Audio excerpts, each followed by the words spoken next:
C'è un grande talento di proprietà dell'Inter come Valentin Carboni che purtroppo sta avendo delle difficoltà in questo avvio di stagione. Durante l'estate si è parlato tantissimo di Valentin Carboni che alla fine è andato al Marsiglia fortemente voluto dal tecnico Roberto De Zerbi che però fino a qui lo ha impiegato davvero pochissimo, sia a causa di alcuni problemi fisici che lo hanno limitato, alcuni acciacchi che lo stanno limitando in questo avvio di stagione, ma anche a causa di una concorrenza che si sta facendo davvero feroce al Marsiglia, una squadra che sta facendo molto bene in questo avvio di campionato francese. Nel frattempo, però, attenzione perché c'è un altro talento di proprietà dell'Inter che sta cominciando davvero a decollare in maniera importante e va tenuto sotto osservazione. Mi riferisco a Francesco Pio Esposito, il più piccolo dei fratelli Esposito, di cui andiamo a parlare in questo nuovo episodio di oggi. Allora, ben ritrovati, amiche e amici passioni interisti, in questo nuovo contenuto. Se non l'avete ancora fatto, mi raccomando, iscrivetevi al canale così non vi perdete neanche uno dei nostri contenuti che vi portiamo ogni giorno e le live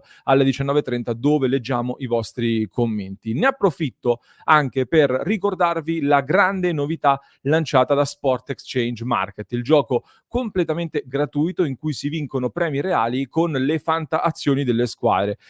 ovvero andate ad acquistare sul mercato le Fanta azioni di alcune squadre che in base ai risultati poi hanno una variazione di prezzo e con questo riuscite poi a scalare una classifica dove si vincono premi reali ogni mese o anche a fine stagione grandi premi. Quest'anno c'è stata anche una grande novità su sportxmarket.com, sono state incluse anche le competizioni europee, quindi anche i risultati delle squadre di Champions League, Europa League e Conference League contribuiscono alla variazione delle fantazioni nel portafoglio, quindi sul mercato potete andare a scovare anche qualche occasione di squadre che possono far bene appunto nelle competizioni europee per guadagnare punti e scalare appunto le classifiche e andare a premio. È un gioco gratis, come vi dicevo. Se vi va di sfidarmi su SportX Market, trovate il link in descrizione per iscrivervi allora gratuitamente. Parliamo però adesso di Francesco Pio Esposito. Allora, in questo contenuto di oggi vi condivido anche la scheda Transfer Market. Come al solito, la carta d'identità del giocatore, questo attaccante nato il 28 giugno 2005, quindi stessa età sostanzialmente di Valentin Carboni, una punta centrale alto 1,89 m, che si trova attualmente in prestito allo Spezia dall'Inter. È stato inserito poche settimane fa dal CIES, l'Osservatorio del Calcio, nella lista dei 100 teenager migliori al mondo. Una lista dove al primo posto c'è Lamine Yamal, un assoluto fenomeno a livello internazionale. Esposito è incluso in questa stessa lista alla posizione numero 66 su 100 ed è sostanzialmente il miglior italiano perché in questi 100 ci sono soltanto 2 giocatori italiani e lui è il 66esimo di questa lista, mentre Pafundi, l'altro italiano, è 81esimo. Quindi al momento, secondo l'Osservatorio del Calcio, Francesco Pio Esposito è il miglior talento italiano under 20. Si trova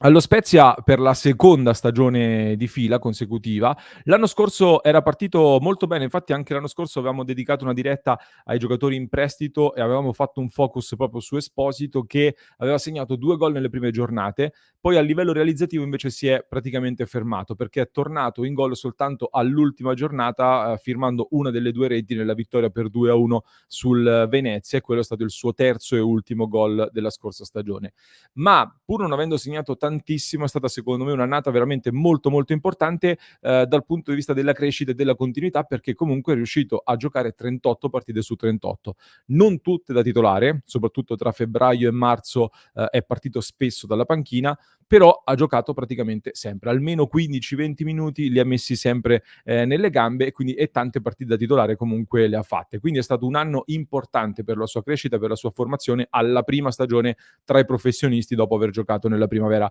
dell'Inter. Quest'anno, secondo me, sta cominciando a raccogliere i frutti del lavoro che aveva fatto l'anno scorso, soprattutto rimanendo in una squadra che gli sta dando fiducia. In questa primissima parte di stagione è già partito 4 volte da titolare, una volta dalla panchina e soltanto una è rimasto a guardare dalla panchina e non ha giocato. È già a quota 3 gol dopo queste primissime giornate, 3 gol in campionato dopo aver fatto anche 4 gol con la nazionale under 21 in una partita contro San Marino finita 7-0, e so che in tanti diranno: "Vabbè, contro San Marino in un 7-0 fino a un certo punto", ma segnare 4 gol non capitava dai tempi di Girardino, mi sembra, da tantissimi anni in nazionale, quindi è comunque un qualcosa di importante. Infatti in tanti hanno davvero acceso i riflettori su Esposito dopo questa prestazione, e se n'è parlato tantissimo. È stata quindi è una partenza di stagione, un avvio di stagione molto importante per un attaccante giovanissimo che nelle movenze, nel modo di interpretare il ruolo, ha qualcosa secondo me di Edin Dzeko. Non sto facendo paragoni, Edin Dzeko è stato un giocatore straordinario assolutamente, quindi deve lavorare tanto Esposito sicuramente, però ecco, se vi guardate il secondo gol, mi sembra, contro San Marino, io lì ci ho rivisto alcune cose di Edin Dzeko, proprio a livello anche di finalizzazione e di movenze, che poi ritroviamo anche nel suo modo di interpretare il ruolo, perché non a caso nello Spezia sta giocando come una delle due punte in un 3-5-2, ma venendo molto a dialogare con i compagni, a fare da collante, a fare da sponda, protegge il pallone, smista, gioca molto per la squadra e poi si fa trovare anche in area di rigore come finalizzazione. In un'occasione è stato schierato anche come trequartista in una sorta di 3-4-2-1, quindi un po' più sottopunta, a dimostrazione delle sue abilità tecniche anche di raccordo comunque tra i reparti. Su di lui, come detto, si stanno accendendo molti riflettori, ma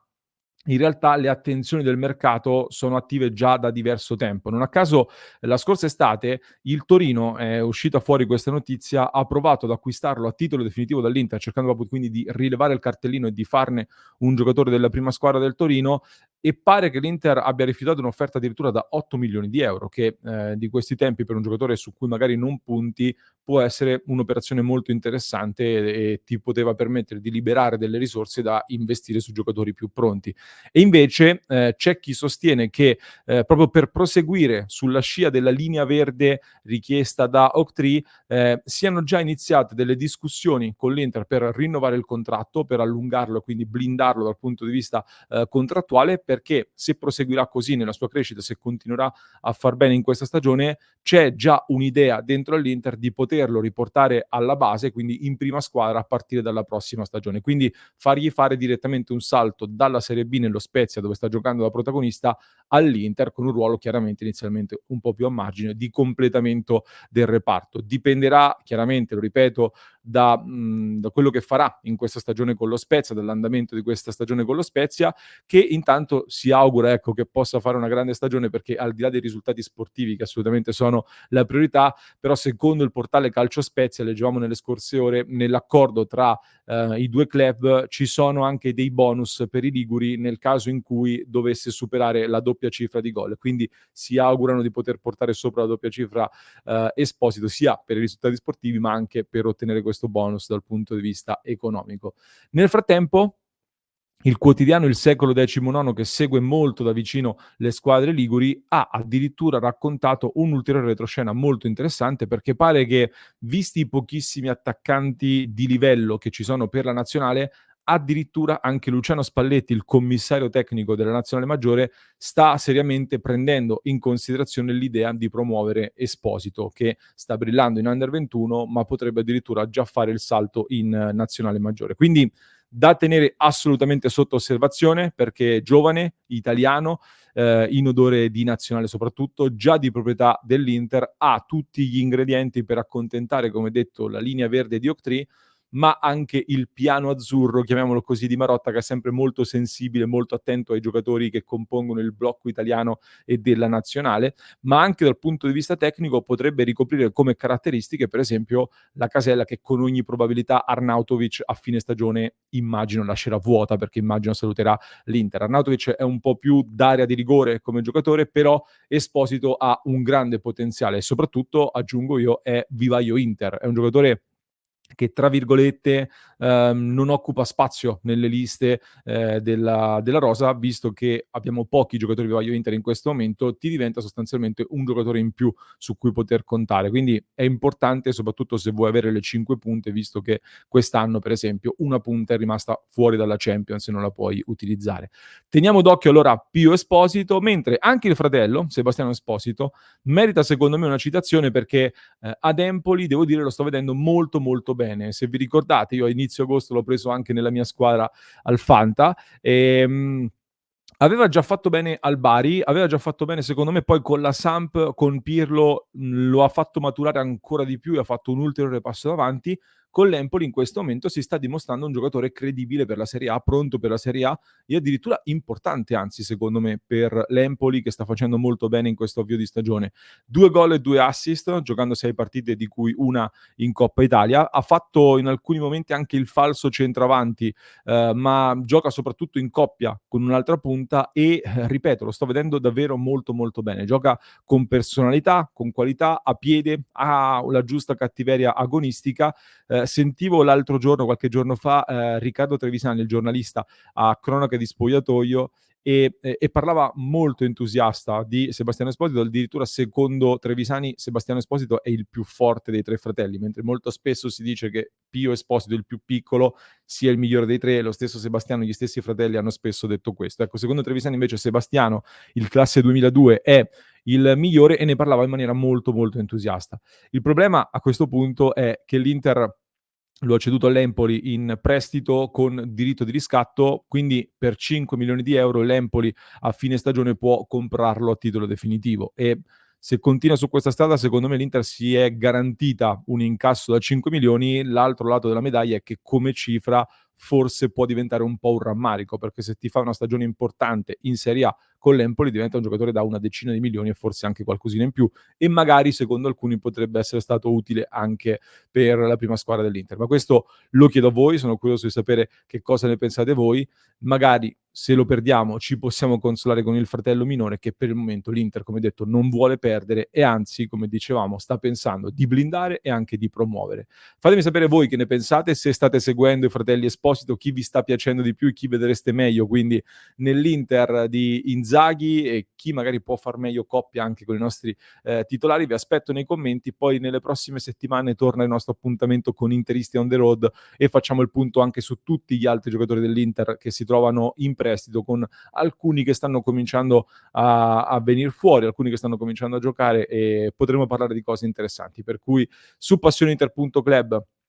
teniamo sempre traccia di tutti gli aggiornamenti, quindi se vi va di supportare il nostro lavoro, il nostro progetto, vi aspetto nel club di Passione Inter e vi lascio con un altro approfondimento che trovate in descrizione per chi ci ascolta in podcast, mentre per chi ci segue su YouTube vi basta cliccare qui.